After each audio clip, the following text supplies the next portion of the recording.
পণ্য কিনবেন, ওর সাথে দেখবেন একটা কাগজ থাকে কিনা। মোবাইল কিনবেন, ওর ভিতরে একটা দেখবেন বই থাকবে। কিভাবে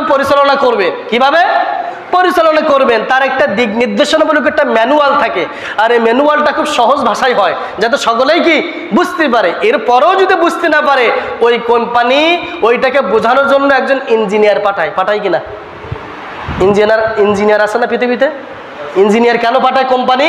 কারণ এই জিনিসটা যারা কিনছে, ভোক্তা যারা আছে, এরা এই বিষয়টা বুঝতে পারছে না। এর জন্য এই জিনিসটাকে বোঝানোর জন্য ওই কোম্পানি কি পাঠায়?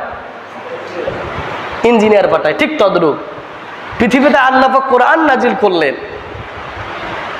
এই কোরআনটাকে বোঝানোর জন্য একটা কিছু মানুষ, কিছু বিজ্ঞ জ্ঞানী দরকার কিনা। এজন্য পৃথিবীতে আল্লাহ পাক নবী রাসূল পাঠিয়েছেন। ওয়া আনজালনা ইলাইকা যিকরা লিতুবাইয়িনা লিন-নাসি মা নুজিলা ইলাইহিম ওয়া লাআল্লাহুম ইয়াতাফাক্কারুন।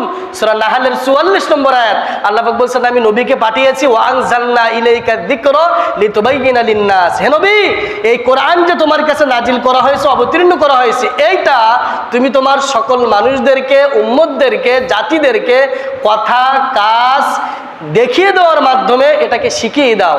অতএব এই কোরআনটাকে প্রতিষ্ঠিত করার জন্য, এই কোরআনের কাজকে দেখিয়ে দেওয়ার জন্য পৃথিবীতে কাকে পাঠালেন? নবী রাসূলকে পাঠালেন।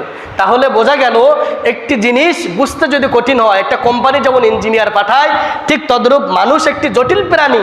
আর এই প্রাণীটিকে যদি প্রতিষ্ঠিত করতে হয়, এই প্রাণীটি যদি পরিচালনা করতে হয়, তার জন্য একটি কিতাব যাওয়া দরকার। সেই কিতাব পাঠালেন আল কোরআন। আর এই কোরআন সকলেই হয়তো বুঝতে পারবে না, এজন্য আমি যুগে যুগে নবী রাসূল পাঠিয়ে দিয়েছি।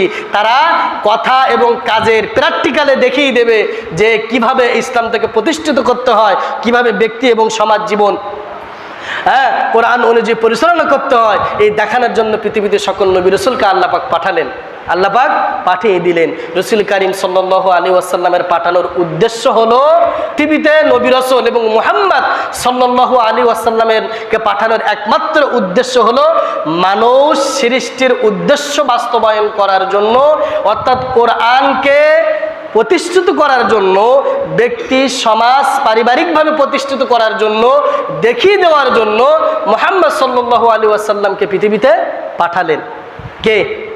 আল্লাহ। তাহলে বাস্তব উদাহরণ দিয়ে এবং কোরআন দিয়ে আমি আপনাদের সামনে উপস্থাপন করেছি যে কেন মুহাম্মদ সাল্লাল্লাহু আলাইহি ওয়াসাল্লামকে পৃথিবীতে পাঠালেন।